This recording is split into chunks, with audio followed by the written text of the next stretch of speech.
So it's the 22nd of September, and Joseph is still playing this really weird game with his brothers, where he's tricking them, and he's sort of hiding these things in their bags, and then eventually he's sort of saying, "Oh my word, you stole this from me," and they have a big argument. They try and defend themselves, and they're very, very afraid of him.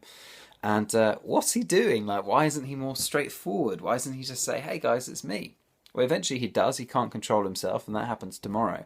But today, I think one of the things that's going on is Joseph's testing his brothers. You've got to imagine what a strange thing it would be for Joseph. When he was 17, they sold him as a slave. And now he's been alone in Egypt all those years, and he's been in prison in Egypt. He's had some horrific experiences. Now he finds himself with an incredible amount of power, and his brothers walk in, and he's got them once again in his power. What does he do? And it seems like he can't help himself but test them just to see if they really have changed. And it seems that they have, because this key moment at the end is with Benjamin and Judah. And Joseph says, "I'm going to keep Benjamin." And Judah steps in, and Judah says, "No, no, no, keep me instead. Keep me as a slave. You got to send Benjamin back."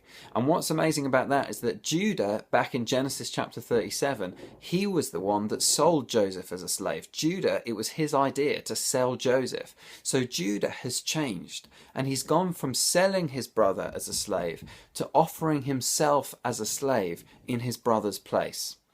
And what that shows us is that people can change.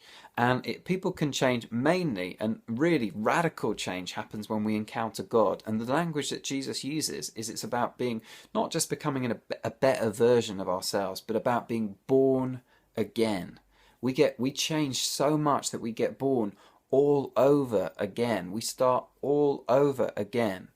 And he's the God of the second chances. And you see that not just with some of the things that happen as Joseph and his brothers get to know one another again, but you also see it in the New Testament. You see it with Saul as the great example. He's killing Christians, and then he eventually becomes a Christian and starts converting people to Christianity and becomes Paul the Apostle, the greatest evangelist of the early church. God can bring change. He's the God of second chances. So that means two things for us. One is we can change.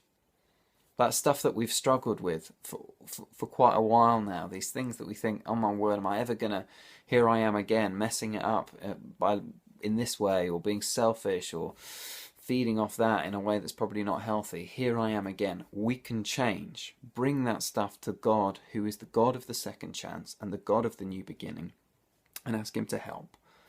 Secondly, the people around us can change too. So we have no right to write anybody off. There's no way we can say, "You'll always be like that," or "That person will never change." Sometimes it's wise to just test and make sure that people's hearts have changed before we do trust ourselves to them again. But at the same time, we have to recognise that we can never write anybody off, and that when Jesus is involved, everybody can change.